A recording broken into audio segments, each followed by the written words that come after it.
40 hari menuju kematian. Tanda-tanda kematian ini juga muncul setelah masuk waktu asar. Bagian pusat dari tubuh kita akan berdenyut.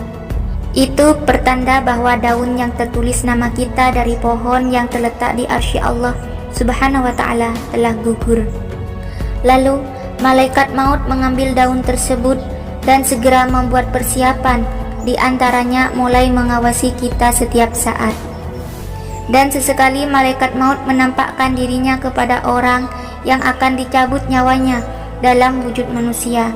Dan seketika itu pula orang itu akan terasa terkejut dan bingung melihat malaikat maut.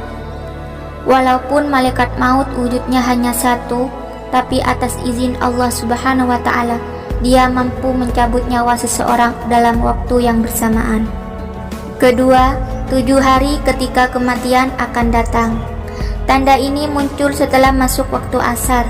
Tanda-tanda kematian ini hanya diberikan Allah Subhanahu wa ta'ala terhadap orang yang diuji Allah dengan sakit.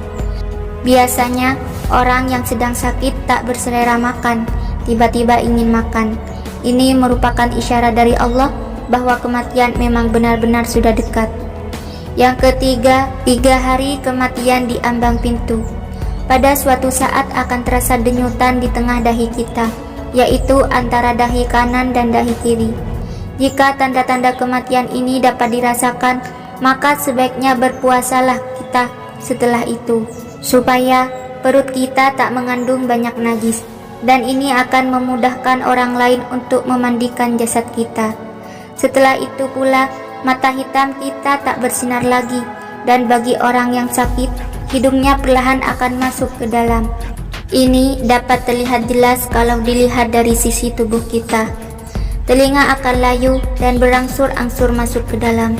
Tapak kaki tengah beransur-ansur lurus ke depan dan sukar untuk ditegakkan lagi. Keempat, sehari sebelum kematian. Tanda-tanda kematian ini juga terjadi setelah waktu asar. Kita akan merasakan denyutan di bagian ubun-ubun. Ini menandakan kita sudah tak sempat lagi melihat waktu asar di keesokan harinya.